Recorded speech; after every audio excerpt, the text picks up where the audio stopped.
բացառապես դատարանի։ Շնորհակալություն։ Պատվարժան դատարան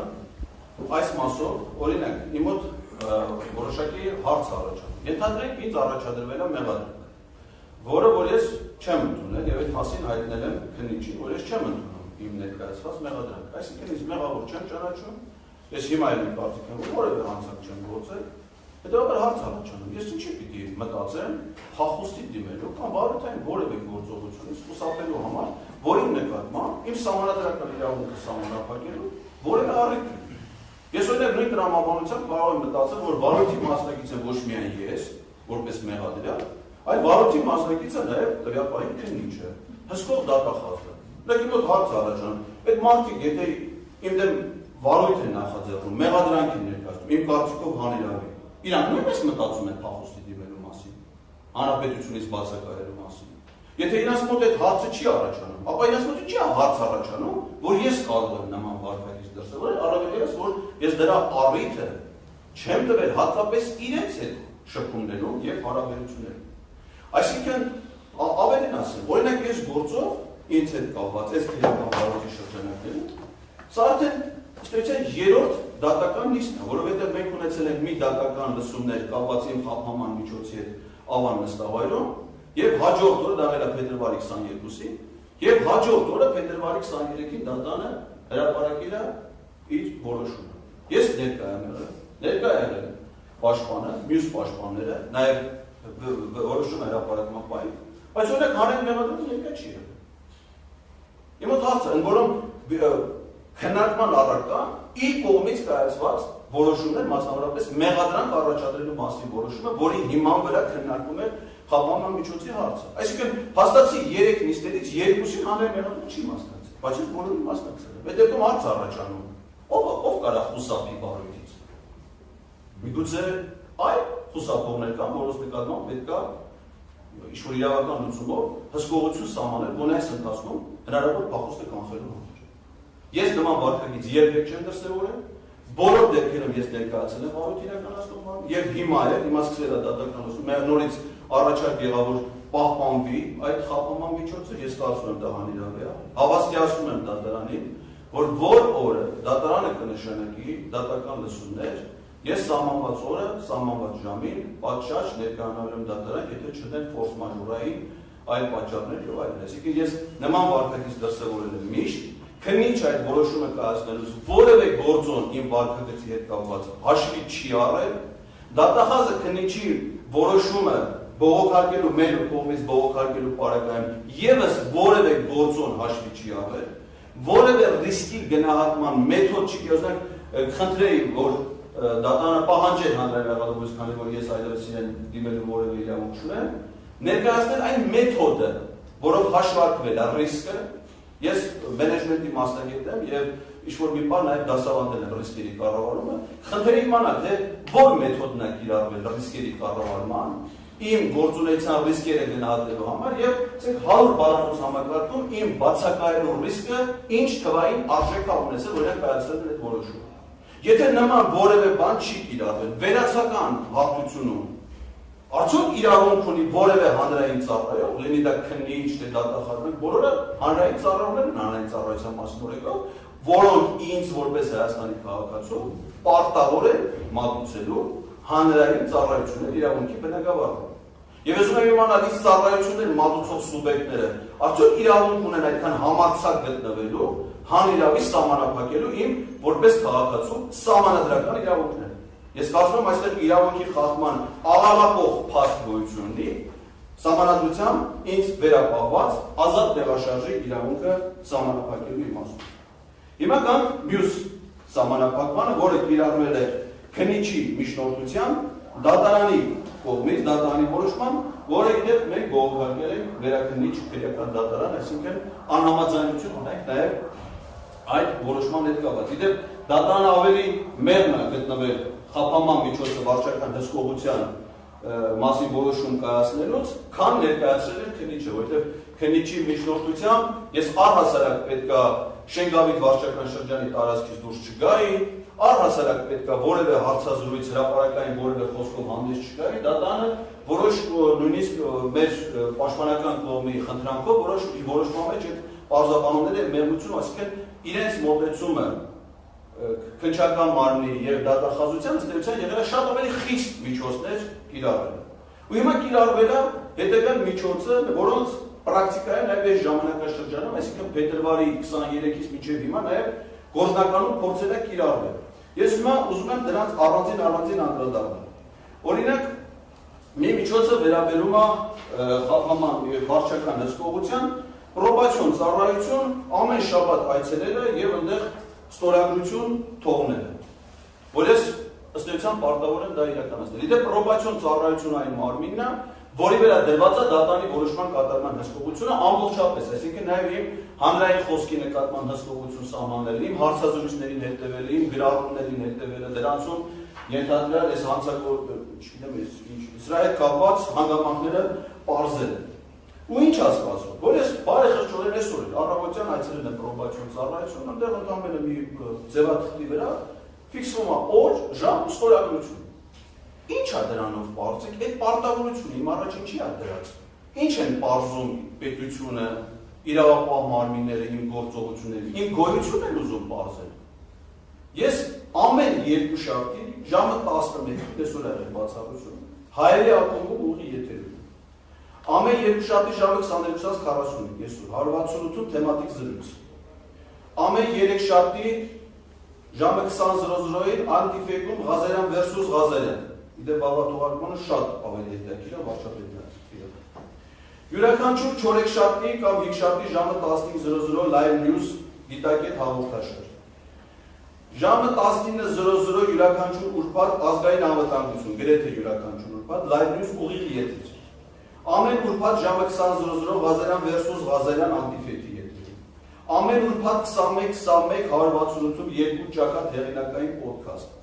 Ամեն շաբաթ օրը Կիրակի երկուշաբթի կրկնություններով ամբասադոր ոդքասթ հայկական երկրորդ հեռուստաալիքի եթերում, ամեն Կիրակի ժամը 22-ի Սիմոնյան post։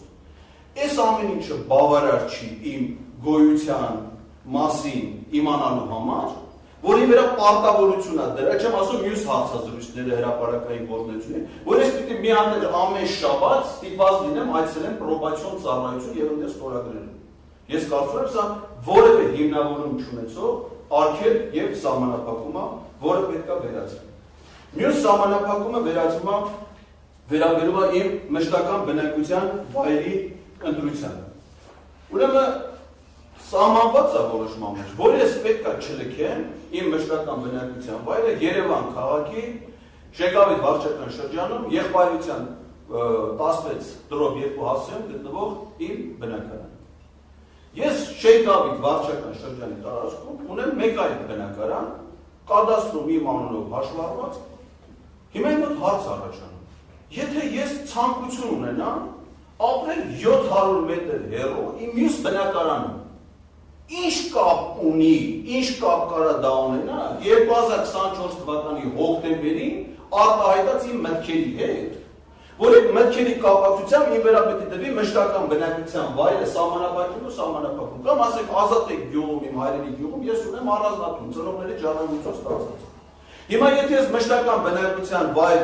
ընտրեմ, որ մեկնեմ այնտեղ ապրելու Արցախից այն բազմազավակ ընտանիքի հետ, որը հիմա ապրում այդ տանը։ Ինչ եմ խախտում ես, ինչ է դրանով իրավապահ ոլորտը, հանրային մեղադրողը ինչի է անհանգստացնում իմ հայրական գյուղում, իմ հայրական տանը ապրելու հանգամանքը, որ իմ նկատմամբ կիրառում է սահմանադրական իրավունքի սահմանափակում։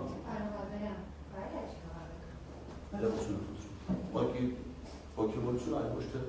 ներողություն է խոսում։ Ես կարծում եմ, որ որևէ հիմնավորում գոյություն չունի, հետևաբար այս սահմանափակումը նույնպես անհիմն է, գործի հետ որևէ առնչություն չունեցող եւ ենթակա է վերացման։ Ավելին ասեմ ձեզ, պարզվում է, որ այս ընթացքում իմ նկատմամբ կիրառվել է նաեւ ապօրինի սահմանափակում։ Մասնավորապես, ես վերջերս դիմել եմ ոստիկանության, ներքին գործերի նախարարության, միգրացիայի եւ անձնագրային վարչություն իմ հաշվառման հասցեն Ջերմուկ քաղաքի բնակարանից Երևան քաղաքի այն բնակարանում ամրագրելու համար, որը դատարանի որոշմամբ հանդիսանում է հիմնական մշտական բնակության վայր։ Իսկ մերժել են գործակ կատարել պատճառաբանելով, որ կա սահմանափակում։ Հետո եմ ես նորից նայում գործունեություններին, այս դատական նիստի նախապատրաստելուց առաջ, բարձում է կա քննիչի որոշում, նամակ գրություն ուղղված ներքին գործերի նախարարության միգրացիայի հանձնաժողովի վարչություն, որով ասում է հանձնարարումին չկատարել Էդգար Ղազարյանի հետ կապված որևէ հանձնարարային գործարք։ Ընդ որում ես դա անում եմ իմ հաշվառման վայրը համապատասխանեցնելով դատարանի կողմից տրված հասցեի հետ։ Եվ մեկ է ստացվում մերժում, լրացուցիչ իրավունքի սահմանափակում, որ որևէ աղբյուր չկա։ Սա ինչ է նշանակում, բացի դրա անիրավաչափ անօրեն լինելը, նաև իմ նկատմամբ հավելյալ միջոցների ձեռնարկում, ինչը վկայում է իմ նկատմամբ կոնկրետ սուբյեկտիվ գործողությունների փաստը։ Եվ վերջին սահմանափակումը, որը կա եւ կարծում եմ պետք է վերացվի, դա վերաբերում է ուրեմն խոսքի ազատության սահմանափակմանը։ Պատվարժան դատարան, ձեր ուշադրության եք վերաբերում այն հանգամանքի վրա, որ երբ որ առաջին այցանի դատարանում այս հարցը քննարկվում էր, քննիչը որևէ կերպ չկարողացավ պարզաբանել, եւ քանի որ հանրային մեղադրողներ ներկա չէր այդ նիստին, եւ որևէ մենք բացատրություն չլսեցինք, թե ինչի է կիրառվում 490 հոդվածի բոլոր սուբյեկտների, ենթադրյալ սուբյեկտների նկատմամբ որևէ կարծիք արտահայտելու սահմանափակումը, եթե մեղադրական որոշումը, մեղադրանքի որոշումը վերաբերում է ոչ միայն կոնկրետ սահմանադրական դատարանի, այլ երբեմն առանձին դատավորների, շատ որոշակի նշելով նրանց անունները մեղադրանքի որոշման մեջ, եւ նաեւ կոնկրետ գործիք, այսինքն որ որոշման հետ կապված սահմանադրական դատարանի դատավորների վերաբերյալ արտահայտված իմ հանրային խոսքը։ Խոսքը վերաբերում է Հայաստանի եւ Ադրբեջանի միջեւ սահմանային հարցերի հանձնաժողովի կանոնակարգի վերաբերյալ սահմանադրական դատարանի որոշմանը։ Այսինքն, եթե խիստ որոշակի է մեղադրանքը, խիստ որոշակի է ոչ միայն դատարանի մասով, դատավորների մասով եւ որոշման մասով կոնկրետ, ապա ինչի է ընդհանուր սահմանափակումը ըստ էության աշխարհի բոլոր դատավորների, դատախազների, քննչական մարմինների, որովհետև մենք հարցել ենք քննիչի, սա վերաբերում արդյոք միայն Հայաստանի Հանրապետության դատավորների, դատախազների, փաստաբանների եւ չի տրվել հստակ պատասխան, որ այո։ Նույնիսկ հարց է հնչել պաշտպանական կողմից, որ այս պահին Բաքվի դատարանում ընթանում է Արցախի ռազմաքաղաքական ղեկավարության եւ մեր պատանդարված քաղաքացիների դատավարությունը եւ արդյոք իրավունք ունի Էդգար Ղազարյանը հրապարակային ազատ արտահայտվել Ադրբեջանի դատավորների, դատախազների, քննիչների հասցեին եւ ասել է, որ ոչ։ Ես ում հասկանամ, ինչու ոչ, ինչու է սահմանափակում քաղաքացու, այն է հրապարակային հասարակական քաղաքական ակտիվ գործունեությամբ զբաղվող քաղաքացու գլխավոր իր գործունեության հետ կապված հատկանիշը, խոսքի իրավունքը, եթե այս քրեական բարույթը հենց այդ նպատակը չի հետապնդում։ Դրանով է մեր մոտ հիմնավոր կասկած առաջանում, որ սա հենց այդ նպատակն ունի եւ սա իրավունքի եւ արդարադատության հետ այս մեղադրանքը ըստության ոչ մի աղերս ունենալ չի կարող։ Մենք փորձել ենք իրագործել այս որոշումը եւ կոնկրետ քայլերով, մասնավորապես որոշումը ստանալու հաջորդ օրը փետրվարի 24-ին ես միջնորդություն եմ ներկայացրել քննիչին, որպեսզի ներկայացնի բոլոր դատավորների, դատախազների, քննչական մաս չթվարկեն բզման։ Ցանկը նրանց ընտանիքի անդամների, ազգակցական կապ ունեցողների, խնամքի տակ գտնվողների որևէ տեղեկություն չեմ ստացել։ Դիմել եմ որոշման կատարման պատասխանատվությունը ստանձնած մարմնի պրոբացիոն ծառայության Երևանի ծառայությանը, որպեսզի նրանք տրամադրեն ինձ այդ տեղեկությունները։ Ստացել եմ պատասխան գրություն պատասխան դատարան, որ նրանք ինձ այդ տեղեկությունները չեն կարող տրամադրել, այդ տեղեկություններին չեն տիրապետել։ Առանձին սկսել եմ գրել գրություններ ՀՀ գլխավոր դատախազի, քննչական կոմիտեի նախագահի, Սահմանադրական դատարանի աշխատակազմի ղեկավարի, Բարձրագույն դատական խորհրդի նախագահի, Փաստաբանների պալատի նախագահի։ Խնդրել եմ, որպեսզի նրանք տրամադրեն իսկ տեղեկություններ բոլոր դատախազների, քննիչների, ընտանիքի անդամների եւ այլնի վերաբերյալ, ընդ որում ոչ միայն մի անգամ հաստատուն ցանկը, այլ նաև տվել եմ իմ բջջային հեռախոսի համարի էլեկտրոնային փոստի հասցեն, որպեսզի օպերատիվ կարգով իսկ տեղեկացնեն կադրային շարժի եւ նրանց անձնական կյանքում տեղի ունեցած իրադարձությունների մասին տեղեկություններ։ Որովհետեւ եթե քննիչը ամուսնալուծվում է, նշանակում է նրա կինը այլևս նրա կինը չի, հետեւաբար իմ խոսքը այդ մասով կարող ավելի ազատ լինի, կամ եթե ամուսնանում է, ուրեմն ես պիտի իմանամ թե ում հետ ամուսնանում։ Այսինքն ինչ-որ ես ինքս այդ process-ի մեջ մնալով այդ process-ի մեջ զգում եմ դրա ոչ տրամաբանական լինելու փաստը, բայց ստիպված եմ լինելու իրականացնել այդ գործողությունները դատանի որոշումը կատարելու համար։ Սահմանադրական դատանի աշխատակազմի ղեկավարից ես ստացել եմ մի գրություն, որտեղ ասում է, որ սահմանադրական դատանի դատավորների մասին այդ տեղեկությունները առկա են սահմանադրական դատանի կայքում։ Ես նայել եմ սահմանադրական դատանի կայքը, այնքան տեղեկություններ միայն դատավորների մասին։ Բայց ասեք, որ դատավոր Սեդա Սաֆարյանի ամուսինը նրա վարորդը, այդ մասի սահմանադրական դատանի կայքում ոչ մի տեղեկություն չկա, այդ մասին ես լսել եմ մամուլից։ Բայց ասեք, միայն Սեդա Սաֆարյանի ամուսնու մասով, բա ընտանիքի մյուս անդամները։ Այսինքն ստացվում է, որ իր նկատմամբ կիրառվում է մի խափանամիջոց խոսքի սահմանափակման, որը չունի որոշակիություն ոչ սուբյեկտների իմաստով եւ ոչ այն խոսքի իմաստով, որը կարող է վերաբերելի լինել այս ամեն ինչին։ Այսինքն ես պիտի ցուցաբերեմ չափազանց զգոնություն, զգուշություն հանրային խոսքում, որ իմ ամենօրյա զբաղմունքն է պայմանավորված իմ կարգավիճակով։ Հետևաբար այս ամենի համակցությամբ, այսինքն մենք մի գործ ունենք մի սահմանափակումների հետ, որոնք չունեն հիմնավորում, չունեն որևէ տրամաբանություն, խախտում են մարդու սահմանադրական միաժամանակ 3 հիմնարար իրավունքներ, որոնք ամրագրված են ոչ միայն Հայաստանի Հանրապետության սահմանադրությամբ, այլ Եվրոպայի խորհրդի մարդու իրավունքների եվրոպական կոնվենցիայով, եւ այս սահմանափակումների կիրառումն որևէ առնչություն չի կարող ունենալ ինձ մերսագրող արարքի հետ, որից ես առնչություն չունեմ։ Այսինքն, եթե սա նախ ասեցի, որ 490 հոդվածը սահմանադրական դատանի հետ կապ չունի, առհասարակ կապ չունի։ Մենք էլ դատավարության հաջորդ փուլերում պատվարժան դատարան խոսենք իհարկե, թե ինչ բանա տեղեկություն, ինչ բանա կարծիք, ես ինչ եմ ասել, իմ ասածի բովանդակությունը իրանից ինչ է ներկայացնում, հանրային մեղադրողի մոտ ինչ ընկալումներ են առաջացել, դա ինչի է բերի իրավական հետ դրա փուլերին մենք կանդրադառնանք։ Բայց այս փուլում պատվարժան դատարան ես ձեր ուշադրություն հրավիրում եմ այն հանգամանքի վրա, որ կիրառված 2 խափանման միջոցներն են, մեկը 3 դրսևորումներով հանիրավի են, անտրամաբանական, խախտում են իմ սահմանադրական հիմնարար իրավունքները, եւ ես բոլոր հանգամանքներից երբ որևէ խափանման միջոցը չունի, շարունակել են դրսևորել, ինչպես միշտ, ինչպես մինչև այս պահը պատշաճ դատավարական վարքագիծ, հետևաբար այս սահմանափակումները պարզապես խոչընդոտ են իմ հասարակական գործունեության ազատ տեղաշարժի համար, ուստի խնդրենք ձեզ ձեր գերազանցություն, դրանք բոլորը չեղարկել ամբողջությամբ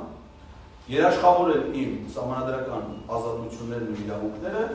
դրա դիմաց ստանալով պատշաճ դատավարական վարքագիծ։ Շնորհակալ եմ ուշադրության համար։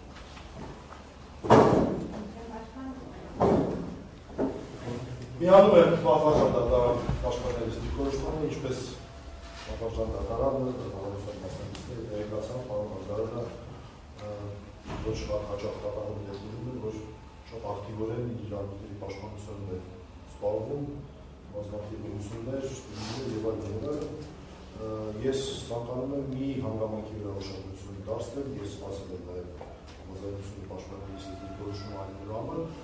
պարտավորենք մենք դիտարկել բոլոր հնարավոր տարբերակները, այդ թվում նաև այն տարբերակը, որ դատարանը օրինակ կարող է մեզ հետ ինչ-որ հարցով չհամաձայնել։ Դիրքորոշում եմ այլում առայժմ, որ եթե դատարանը չհամաձայնի մեր դիրքորոշմանը, թե դնում է մեր դիրքորոշումը, մասնավորապես խոսքի ազատության սահմանափակման ծավալի հետ կապված, պատվարժան դատարան ձեր ուշադրությունն է դարձնում սահմանափակման ծավալի վրա։ Եթե այս հոդվածը այսպես ձևակերպված չլիներ, օրինակ օրենսդրական տեխնիկայի մեկ այլ կանոն իրականացնել, եւ այս հոդվածը վերաբերել բացառապես սահմանադրական դատարանի դատավորներին, մեկ այլ հոդվածով հարկադիր դատավորներին, մեկ այլ հոդվածով քննիչներին եւ այլն եւ այլն։ Ուրեմն մենակ սահմանադրական դատարանի դատավորների մասով կլիներ։ Արհեստական է այդ չափանիշը, պատվարժան դատարան։ Էդգար Ղազարյանի ներկայացված մեղադրանքը որևէ առնչություն չունի տվյալ հոդվածում թվարկված որևէ այլ կարգավիճակի հետ, առավել ևս ընտանիքի անդամներ, խնամքի տակ գտնվողներ եւ այլն, բացառությամբ սահմանադրական դատարանի դատավորներին, ընդ որում միայն եւ միայն Հայաստանի Հանրապետության սահմանադրական դատարանի դատավորներ։ Պատահական չէ, որ իմ գործընկերներից մեկը, պարոն Ղազարյանի մեկ այլ պաշտպան, Արաչյանի դատարանի խափանման միջոցի քննության ժամանակ իր հարցադրումը արեց Ադրբեջանի դատավորների կապված։ Եվ մենք անկեղծորեն ակնկալում էինք, որ ինչի կասի, ոչ, իհարկե չի տարածել, բայց ինչը ասեց, ոչ այո ասեց, ոչ ասեց։ Որից հետո պարոն Ղազարյանը ասեց, եթե չի ասել, այո չի ասել, ոչ նշանակում է ես չեմ կարող իմանալ, հետո կարող է խախտում դիտել։ Ինչ դեռ արդեն ծանոթ եք դեպս օրենքով սահմանված կարգով գործելու մեծ հակումը հաշվի առնելով, փորձ կատարեց պարզել, թե դա ինչ է իրենց ներկայացնում։ Պատասխան դատարան, եթե այս մասով մեր հետ չհամաձայնեք, խնդրում եմ սահմանափակել բացառապես Հայաստանի Հանրապետության սահմանադրական դատարանի դատավորների մասով, որը կլինի շատ ավելի որոշակի, որը կլինի շատ ավելի հասկանալի եւ որը կլինի տրամաբանական մեղադրանքի հետ կապի տեսանկյունից։ Որովհետեւ մեղադրանքը վերաբերում է բացառապես սահմանադրական դատարանի դատավորներին, որևէ տեղ նշված չի, որ սահմանադրական դատարանի դատավորներից որևէ մեկի ազգականի, ոչ նրա խրանքի տակ որևէ գտնվող, կամ որևէ այլ պաշտոնատարանցի հետ մեծ նվազում չկստացնի, որևէ առնչություն չունի։ Խնդրի այս հանգամանքը նույնպես հաշվի առնել եւ ամենավերջում շատ կարճ պատվարժան դատարան այս դատավարության հնչեղությունը հաշվի առնելով ես ուզում եմ խոսել այն օրենքով չնախատեսված ըստ էության խափանման միջոցի պես մի բանի մասին եւ ես շատ ուզել եմ որ պարոն Հարությունյանը որ շատ պրոֆեսիոնալ իրավաբան մոտեցումը ներկայացնի ինչքանով է դա ընդունելի երբ որ գրություններ են գրում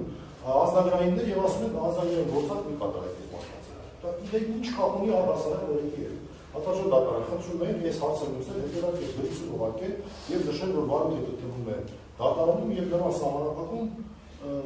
գոյություն չունի որևէ դեպք նման սահմանափակած իրավական նախատեսված չէ եթե կա ես մեծ հաշվով կլսեմ մարդը փորձ է կատարել մշտական բնակության չէ մշտական բնակներություն ապրած մշտական բնակության չէ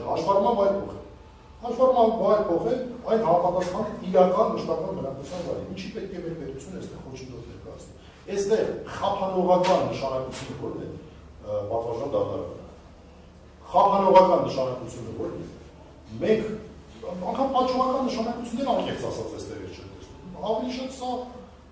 սխալ վարչարություն կարող է դիտվել կամ հնացած ինչ-որ գործիք կարող է դիտվել։ Չգիտեմ, իմ պատկերացմամբ սա ի տարբերություն մյուս դեպքերի, որոնք օրենքով նախատեսված գործիքներ են, ուղղակի մենք ասում ենք, որ այստեղ պիտանի չեն այդ գործիքները, անհրաժեշտ չէ, բավարար չէ եղել, սա ընդհանրապես օրենքով նախատեսված չէ։ Շնորհակալություն։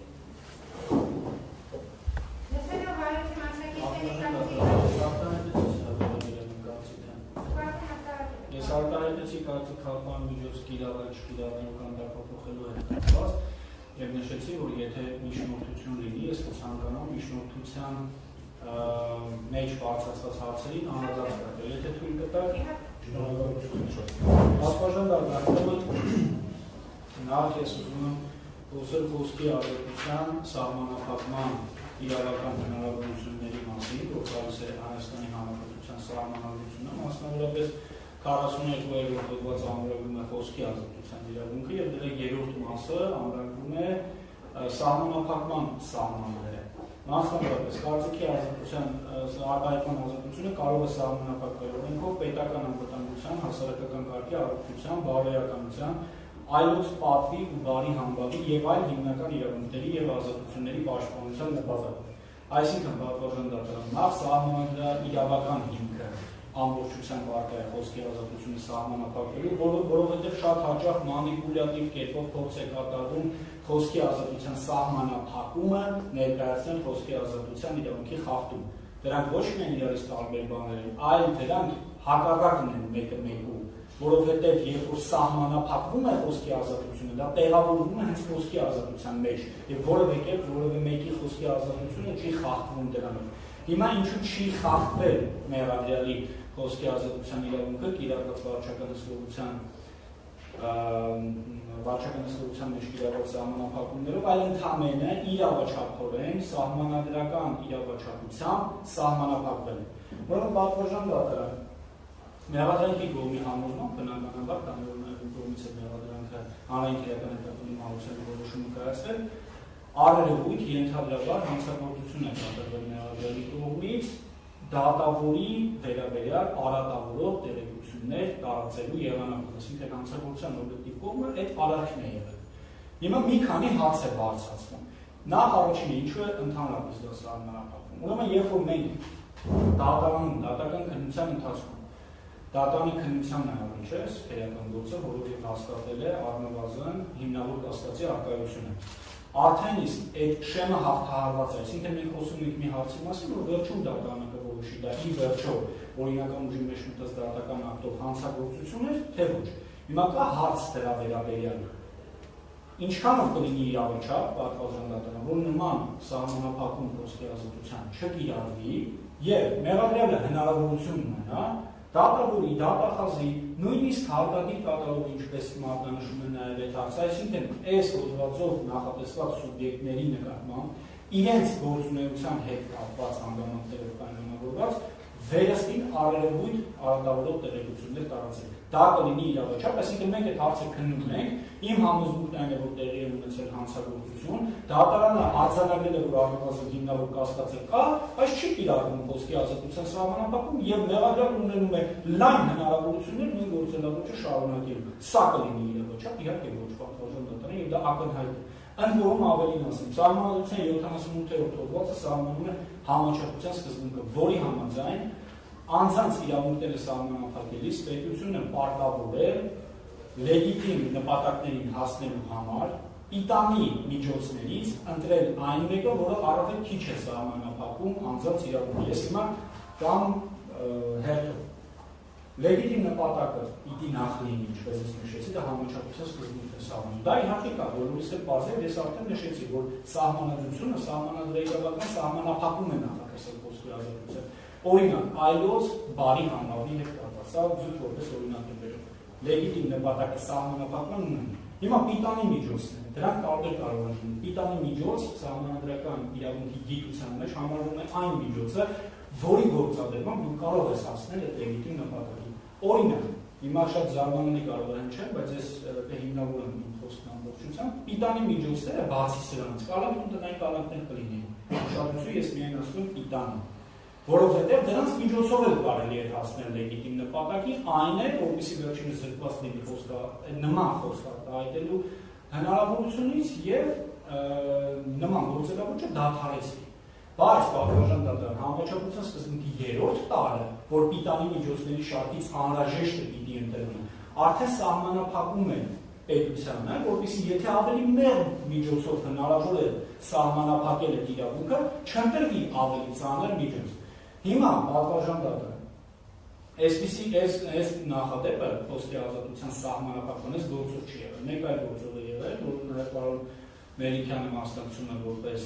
պաշտպան, ուրեմն ես պարզ ասեմ, որ այդտեղ մեր դիրքորոշումը եղել է ազատությունից զրկելու հետ կապված խափանման միջոցով խոսքը սահմանափակել, ինչով պայմանավորված, որ մեր համոզմամբ պատվազան դատարան պրոբացիայի ծառայությունը չէր ունենալու հնարավորությունում դա վերահսկելու, բայց դատարանը առաջինացել կայացրեց այդ որոշումը, այսինքն իհարկե նույն իրավիճակները չեն, նույն իրավիճակները լինել չեն կարող, բայց նմանատիպ, այսինքն խոսքի ազատության իրավունքի սահմանափակում, այն դեպքում հայերեն չհնչեր, այս դեպքում չհնչի արատավորող տեղեկություններ, վարչական հսկողության միջոցով։ Մենք բողոքարկեցինք դա վերաքննիչ դատարան այն պատճառաբանությամբ պատվազան դատարան, որ պետական իրավասուն անմին է, այսինքն պրոբացիայի ծառայություն չունի նման ներազողություն, չունի նման հնարավորություն, բայց վերաքննիչ ածելի դատարան առաջին ածելի պատճառաբանությունները հիմք ընդունելով համաձայնեց այդ որոշման հետ, այդ որոշումը բողոքարկվել է նաև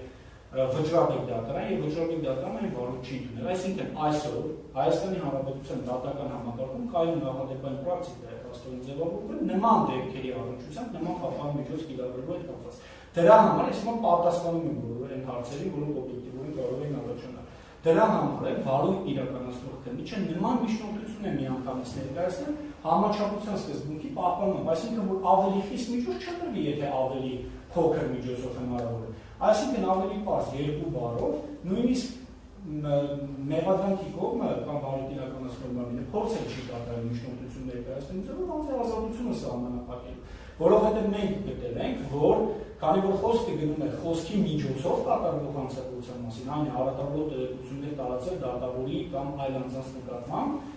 այս խափանման միջոցը բավարար կլինի, բայց պատվարժան դատարան սրանից նվազած որևէ խափանման միջոց այս կոնկրետ հարցը լուծելու համար չի կարող պիտանի լինել այլևս։ Պիտանիները ես նշեցի 3-ն են, այդ 3-ի միջից ավելի քիչ է իրավունքները անձիկը սահմանափակել վարչական հսկողությունը, դա մենք միշտ ընդունել ենք դատարանն կայացրել է համապատասխան որոշում։ Ավելի անաչառ է, ես ուղղակի չեմ պատկերացնում։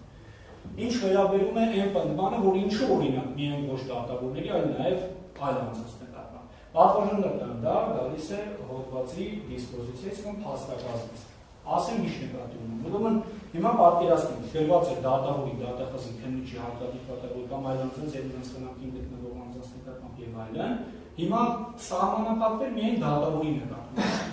Քանի որ ըստ պաշտպանական կողմի պնդման փաստացի մենակ դատավորի նկատմամբ են խոսքերը հնչում։ Հիմա այս պարագայում մենք այսպես ասեմ հնարավորություն էինք ստեղծելու, որպեսզի մեղադրելը նշում, թե դատավորի նկատմամբ միայն ես էլ այսինչ քննիչի կամ այսինչ դատախազի կամ այսինչ այլ անձի նկատմամբ իր գործունեության հետ կապված այդ տեղեկությունները կտարածեմ։ Այսինքն այն պնդումը, որ մենակ կոնկրետ այս բանի հետ կապված միայն դատավորինը պիտի սահմանափակվի, չի բխում այս հոդվածի տրամաբանությունից։ Պատվարժան դատարան, որտեղ քանի այս հարցը թե արդյոք այդ տեղեկությունները հարատավորվել են եւ այլն, այսինքն մեր համոզման հանցագործությունը վերջնական դատարանի կողմից որոշվելուն այդ հարցը փակելը մինչեւ մենք չունենանք հարցի վերջնական պատասխանը իրավաչափ չի լինի, որպեսզի անձը հնարավորություն ունենա բոլորի նկատմամբ նմանատիպ տեղեկություններ տարածել։ Սա այս մասով, սուբյեկտների մասով, ինչու բոլորի նկատմամբ է կիրառել դատարանը, թե ես չեմ ուզում դատարանի այստեղ որոշումը մեկնաբանողը լինեմ, ես ներկայացնում եմ որպես հանրային մեղադրվել որպես իրավաբան, այս որոշման տրամաբանական մեկնաբանությունը, որպեսզի փորձ չկատարվի լայնանալության ու եւ դատարանի մոտ առավելապես ստեղծել տպավորություն, թե ինչ-որ բան անհասկանալի է կամ որոշակի չի կամ հստակ չի։ Մյուսը պատվարժան դատարան, երբ մեղադրյալը նշում է եւ նաեւ դա հաստատեց հարգելի պաշտպանը, որ ցանկ չկա, մենք չգիտենք ում նկատմամբ է։ Պատվարժան դատարան, հոդվածը ասում է դատավորի ես անձի կամ այն անձի նկատմամբ իր գործունեության հետ կապված հարատավորող տեղեկություն տարածել։ Օրինակ դուք ինչպես կպատկերացնեք, ես սա դատարանի մոտ համոզում կառաջացնելու համար եմ ասում, որ մարդը չիմանա թե ում մասին է տեղեկություն տարածում, բայց տարածի։ Եթե դա իր գործունեության հետ է կապված, այսինքն հնարավոր չի, որ դու չիմանաս, որ այդ մարդը դատավոր է կամ դատավորի մերձավոր ազգական, եթե դու դատավորի գործունեության հետ կապված ես պատրաստվում տեղեկություն տարածել։ Հետևաբար պատվարժան դատարան, ինչպես նշվեց, գրությամբ այդ թվում դատախազության կողմից պարզաբանվել է, որ մեղադրյալի այդ պահանջը կամ ցանկությունը բոլորից հանդիսանալու տրամաբանական չէ, որովհետև պատվարժան դատարան դիտավորյալ այսպիսի հանցագործության պարագայում, երբ որ դու պետք է կոնկրետ անձի գործունեության հետ կապված տեղեկություն տարածես, որ ընկնես, այսպես ասեմ, այս հոդվածի հանցակազմի ներքո, ինչպես կարող է որևէ ողջամիտ մարդ պատկերացնել, որ ինքը չիմանա թե ում մասին է տեղեկություն տարածում իր գործունեության հետ կապված, բայց այդ մարդը գործունեության հետ կապված տեղեկություն տարածի, դա հնարավոր է, պատվարժան դատարան։ Ես կարծում եմ դա նույնիսկ տեսական պատկերացման մեջ հնարավոր չի։ Այլ հարց կլիներ, եթե խոսքը գնար մեկ այլ արարքի մասին, օրինակ անձին վիրավորելու, որը ընդրում ապաքրեականացվել է։ Եթե տեսականորեն հիմա պատկերացնենք, այդ դեպքում կարող է հարց առաջանալ, թե կոնկրետ ում մասին է խոսքը, բայց այն դեպքում, երբ որ նշված է կոնկրետ անձանց պաշտոնատար անձանց ցան, ասում է նրանց գործունեության հետ կապված արատավորող տեղեկություններ տարածելը։ Հիմա մարդը չի իմանալ ում գործունեության հետ կապված է տեղեկություն տարածել։ Պատվարժան դատարան, այս հարց է իրականում։ Ես այսպես համոզմունք չարտահայտեմ, բայց ես որապես հավատացած եմ դրանում։ Մեղադրյալի մոտ է հարց չի առաջացնում։ Նա ընդհանրապես ուզում է այդ մասին խոսել եւ բարձրաձայնել, որ դուք չեք տալիս ինձ այն անձանց ցանկը, ում վերաբերել ես չեմ կարող տեղեկություններ տարածել։ Ուստի մենք այդ դաշտ բնականաբար չենք մտնի, որովհետեւ ինքն էլ ներսում շատ լավ հասկանում է, որ դա տրամաբանական պահանջ չէ։ Սա այս մասով պատվարժան դատարան։ Ես խոսեցի սահմանափակման ծավալի մասին, հա, նաև մյուս խափանման միջոցի հետ կապված, բացակայելու արգելքը խափանման միջոցի, ուրեմն պատվարժան դատարան հատկապես անձի իրավունքների նվազ կերպով սահմանափակող խափանման միջոցների հետ կապված մարդու իրավունքների եվրոպական դատարանը եւ Հայաստանի Հանրապետության վճռական դատարանը կայուն ձևավորած նախադեպային պրակտիկա ունեն առայն, որ խափանման միջոցների խափան միջոցները կրում են կանխատեսական բնույթ պատվարժան դատարան։ Եվ ինչքան ավելի անձի իրավունքները նվազ սահմանափակող խափան միջոցի մասին խոսում, այդքան այդ կանխատեսական բնույթի հանգամանքները ավելի պակաս կարող են լինել։ Օրինակ բնականաբար չի կարող կալանքի կիրառման համար նույն տվյալները լինել գործում, ինչ որ բացակայելու արժեք։ Եվ ընդ որում եմ պնդում եմ, որ չի կարող կիրառվել, որովհետև նախորդի մեղադրյալը ներկայացել է դատական նիստերին դժողի օրինակ դատավարական կարգավիճակով, դա որևէ կերպ չի նշանակում, որ քրեական պատասխանատվության ենթարկելու վտանգի դեպքում անձը կդրսևորի պարտադիր կերպով նույն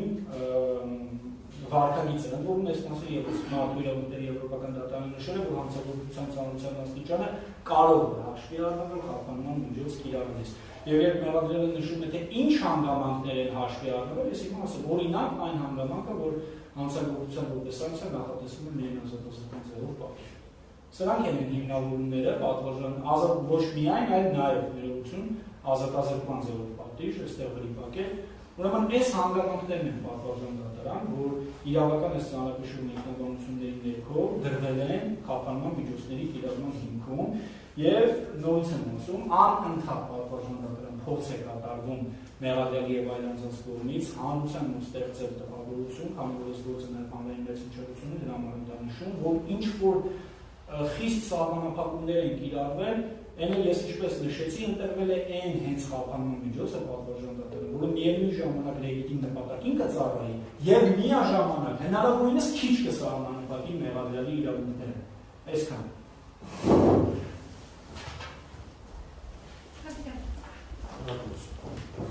Շնորհակալություն պատվարժան դատարան, մի քանի թիրախային տվյալներ կարեմ։